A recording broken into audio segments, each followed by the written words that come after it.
Hey everyone, it's Ivan, KitBadger.com, here to bring you another gear review, and today talking about this guy, which is the Gibbz Arms G4 receiver set and handguard. There are a lot of AR manufacturers on the market, so what has Gibbz Arms done differently? Well, they ended up making a side charging AR. Rather than traditionally having your charging handle located back here, they moved it forward and made it integral to the upper receiver basically. With it, it is non-reciprocating, and when you push it forward, it's captured, so it's not sliding around on you. You can argue different things, whether it's ergonomics as far as being closer, more easily accessible to your support side hand, or depending on the type of optic you're running, might be difficult to get back here because you have optic coming back over there, in which case might be easier to access, but ultimately, they're making a side charging AR. What are my thoughts on this? Honestly, I have some reservations. The first one is admittedly complete bias on my part. That is, I have probably about 2 decades of running an AR platform in which I'm manipulating the charging handle back here. That's how I do it. Not that I couldn't learn a new trick to manipulate it here, but for me, I already have so much skill, muscle memory, all that stuff mapped into it. And personally, I don't see a huge benefit of relocating the charging handle up here, for me personally. And if you look at something like, say, a 3-gun world where they're all about efficiency and speed, you don't necessarily see platforms like this being utilized. Something else is you're introducing parts that weren't initially there with respect to this weapon system.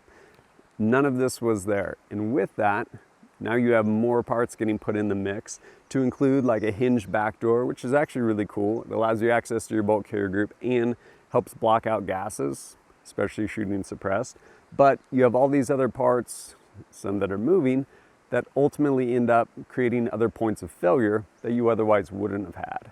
And kind of a bigger issue being, same thing when they started introducing piston guns to the AR platform.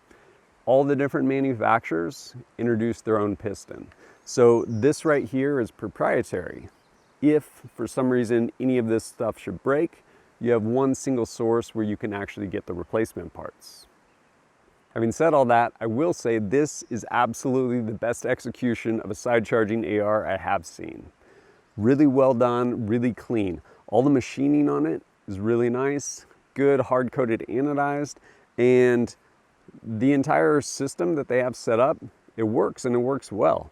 This being captured in non-reciprocating so that it latches up top and then you can move it freely, click it back into place.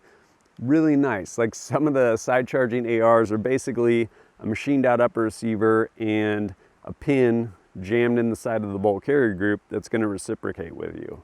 This is actually a really polished, real well thought out design. And as far as their handguards, I actually like their handguards in that rather than just having the M-lock set up at 369, it's actually more of like, I don't know, 130, 436, 730, 1030, something like that. But it's basically not at 3 and 9. They have 5 slots spread out around the handguard. And the one place you actually really want one is maybe at 6 o'clock if you're going to run a vertical grip or anything else like that. And I think everywhere else it's actually advantageous to kind of have them at an offset angle. They did a really good job with that. So how does this guy work? Works pretty good. Up here, again, your charging handle, without depressing this latch, the charging handle won't move. But other than that, pretty much like any other AR. Charge it, get this thing up, and you're ready to break some rounds.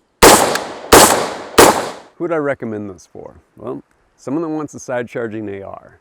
As I mentioned, this is pretty much the best execution of a side charging design that I've seen. They also make them in pistol caliber, 9mm, as well as .308. As far as getting these guys, you get them through Gibbz Arms. They're out of Mesa, Arizona, and you can get upper, lower receiver sets to include the handguard. Price-wise, for a combo like that, depending on kind of features, Cerakoted, stuff like that, ends up running a little over 500 bucks. Is that expensive?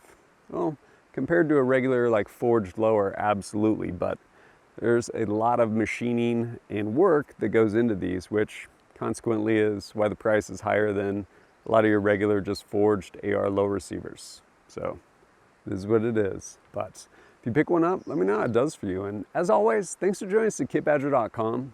Look forward to seeing you next time.